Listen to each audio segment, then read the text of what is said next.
Aujourd'hui, nous allons voir le data science et l'envoi d'emails. Donc, dans cette vidéo, nous allons découvrir comment le data science peut être efficace pour l'envoi d'emails. Donc, la problématique, c'est simple. On vient vous consulter pour éventuellement soulager la base email, c'est-à-dire éviter de tout le temps envoyer des emails aux clients.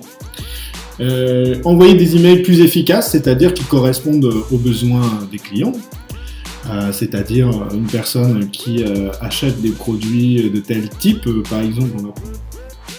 Alors, dans notre exemple, on va travailler tout simplement sur un fichier CSV qui est un fichier de démo. Donc, c'est un fichier. Ici, notre code qui va nous permettre de réaliser la régression logistique. Alors, ce code donc, est déjà créé et je vous propose de le regarder ensemble, donc le code Python. Donc ici, on importe les deux librairies, NumPy et Pandas, qui nous permet d'utiliser des classes. Ensuite, donc ici, on va charger notre fichier CSV que nous avons vu juste avant. Hop. Donc là, ici, on a bien notre fichier CSV avec nos colonnes telles qu'on l'a décrit juste avant. Ensuite, on va prendre X et Y. X et Y, c'est les X et l'Y. Donc l'Y, ça correspond tout simplement à est-ce que la dernière fois, la personne a ouvert l'email ou pas. Et X correspond aux valeurs qu'on souhaite mettre dans notre modèle. Alors là, pour l'exemple, on ne prendra que deux colonnes. C'est la première, son âge, et la deuxième, son salaire. Donc, ensuite, pour réaliser les prédictions, on va splitter en deux notre fichier CSV. On va prendre 25% pour les tests et le reste pour le modèle. Donc là, on split en deux. On a bien 4 valeurs de X, la partie test pour réaliser les tests et la partie train pour le modèle. Ensuite, on voit ici qu'il y a un très grand décalage entre les valeurs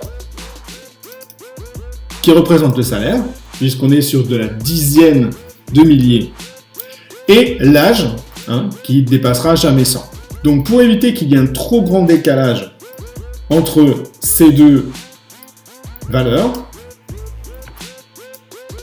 on va faire un système de scalage, c'est-à-dire qu'on va scaler les variables pour leur donner le même poids en termes de chiffres. Et là, on voit que nos fichiers ont été transformés. Ça nous permet de garder le même ratio de valeurs, mais d'avoir le même poids au niveau des variables. Et ça va faciliter le travail du modèle. On crée ensuite notre classifieur, c'est-à-dire notre modèle, qu'on va créer à partir des données du X-Train, Y-Train. Ce sont les données qui permettent d'avoir les informations.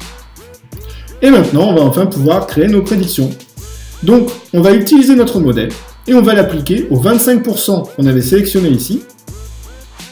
Et on va prédire ce que Y aurait dû faire.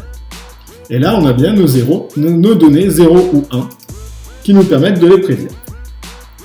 Alors, avant de générer la Xspread Proba, qui est quelque chose qu'on va générer dans un deuxième temps, regardons notre matrice de confusion, mais surtout, vérifions l'accuracy de la prédiction que nous avons générée. C'est-à-dire, combien de pourcents on a été capable de prédire. Puisque nous avons les valeurs de Y-test, nous les avons déjà. Donc, pour réexpliquer, nous faisons bien donc un modèle que nous splittons. On crée un modèle sur 75% des données. Donc, c'est ce modèle qui est fait sur... Et sur les 25% restantes qu'on a séparés ici, on vérifie s'il s'est trompé ou pas. Et on constate que dans 89% des cas, le modèle est bon. Donc, cela veut dire qu'on est capable de prédire si une personne va lire ou pas l'email dans 89% des cas grâce à ce système de modèle, cette régression logistique qu'on a créée. Cela va nous aider. Et on va voir la suite. Pourquoi dans la suite? Je vais maintenant générer les prédictions avec les probabilités. C'est-à-dire la probabilité sous forme de chiffres en pourcents, la probabilité de trouver ou pas si la personne va ouvrir l'email ou pas.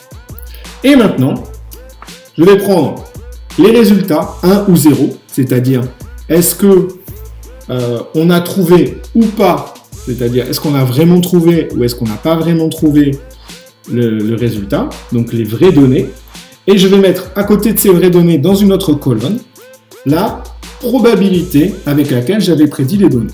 Donc là, je vais générer un fichier datacourbecap.csv qui va contenir l'ensemble de mes données. Voilà, donc maintenant, on ouvre le fichier datacourbecap.csv et donc on voit ici, donc dans la première colonne, ce qu'il y avait dans notre fichier CSV d'origine, c'est-à-dire par rapport à notre modèle, quand on a splitté, ce sont les personnes à qui ont lu l'email. Hein. Et ici, ce sont nos prédictions. Donc ça, c'est la réalité, ce qui s'est passé réellement, donc qui a été prédit avec... donc ça n'a pas été prédit, ce sont les vraies données. Et ici, ce sont les données qui ont été prédites, des 89% de réussite, hein, avec la probabilité en pourcentage que se produise l'événement. Alors, pour commencer, Python a généré un fichier qui n'est pas compatible avec la langue française, enfin le Excel français. Donc il y a plusieurs façons de régler ce problème. Moi, ce que je fais en général, c'est que j'utilise ici convertir. Voilà, donc là, l'âgeur fixe, là on ne coche rien. Et là, on lui explique simplement que ce sont des décimales qui sont séparées par un point. Et là, on voit, Excel a reconnu du coup, de ce fait, les décimales. Donc là, dans la deuxième, on fait une deuxième fois la même chose pour la deuxième colonne. Voilà. Et là, on n'a plus de problème. Donc là, on a l'ID de la colonne. Hein, donc ce sont de 0, 1, 2, 3, 4, 5 jusqu'à l'infini. Ensuite, on a nos données réelles, nos données de prédit. Et maintenant, on va filtrer tout simplement les colonnes. Et on va afficher la troisième colonne par prédiction décroissante. Voilà. Donc, nous avons bien l'ensemble des prédictions par prédiction décroissante. Donc, pour résumer, on ouvre le fichier qui a été généré par Python, on fait bien en sorte que les colonnes soient les colonnes séparées par des virgules pour que Excel comprenne que ce sont bien des séparateurs décimales, et puis on trie par ordre décroissant, c'est-à-dire donc la plus grosse valeur prédite jusqu'à la moins grosse valeur prédite. Voilà, une fois que c'est fait, donc on va aller récupérer nos valeurs ici qui ont été triées et on va les copier-coller dans un fichier, voilà, où on va les ranger par ordre décroissant. Alors, pour expliquer, donc là ici, tout simplement, on numérote, donc 1, 2, 3, 4, 5, etc.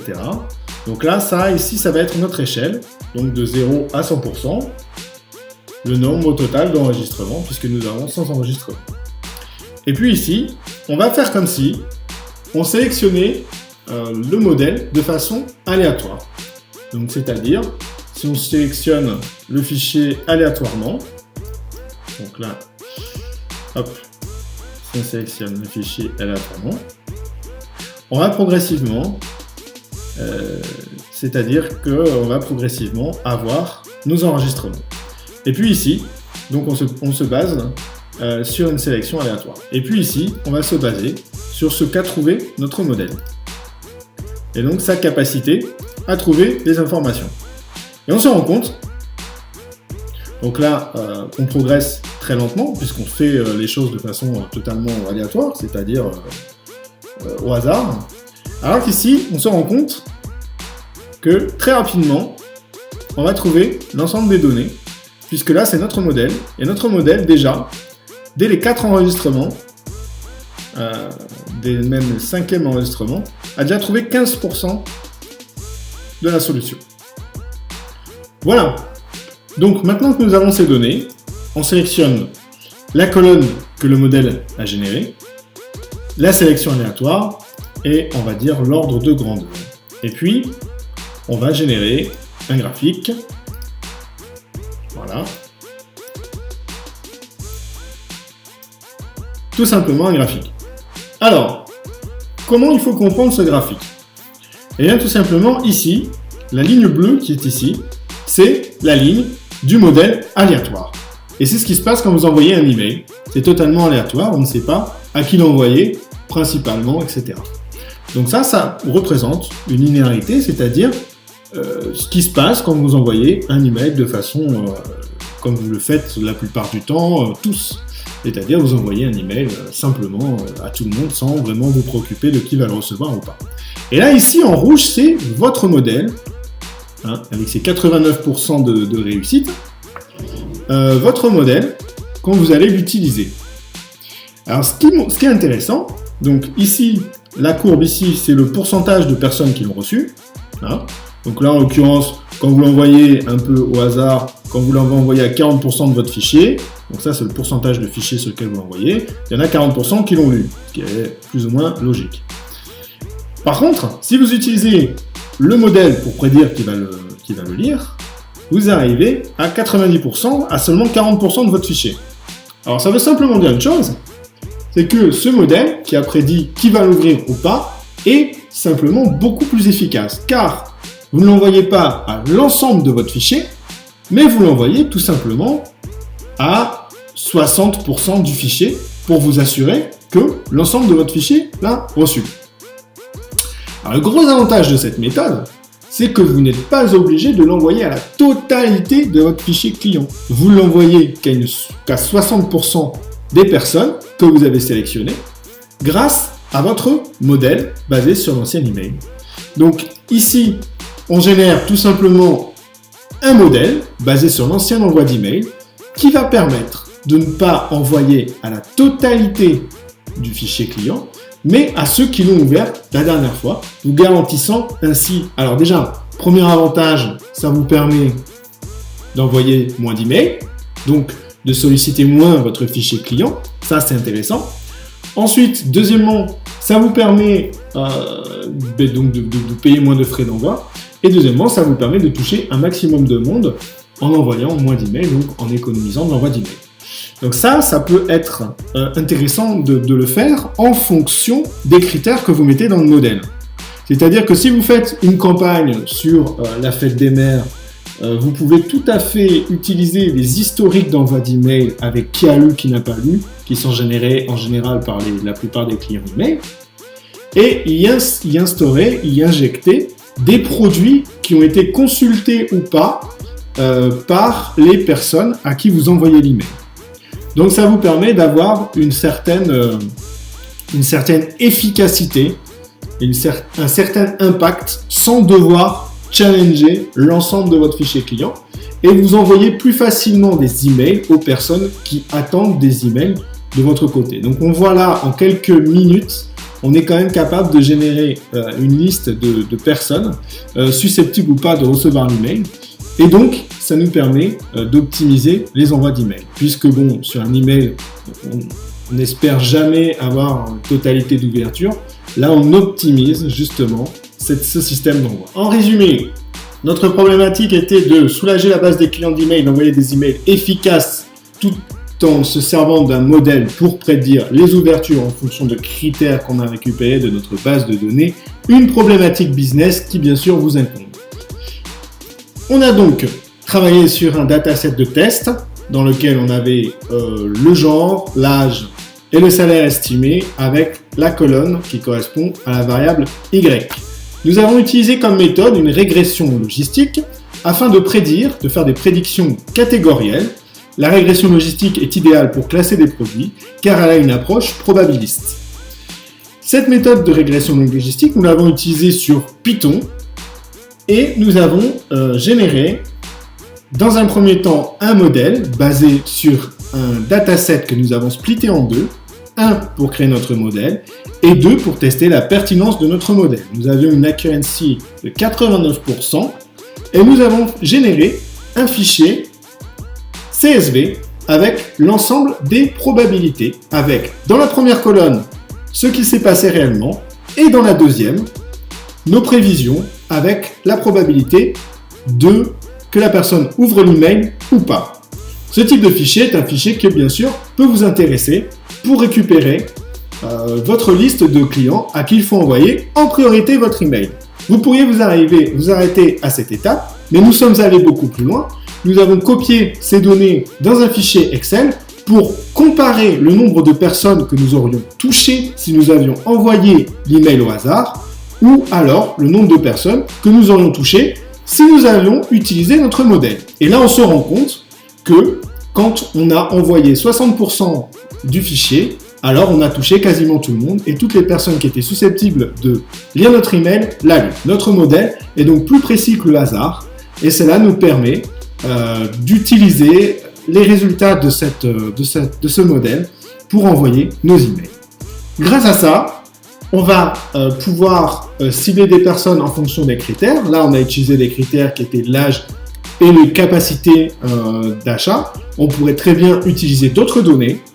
Et plus elles seront basées sur l'expérience business, c'est-à-dire des ensembles de produits qui ont été achetés par le passé ou pas, et plus on sera capable d'être précis dans la prédiction.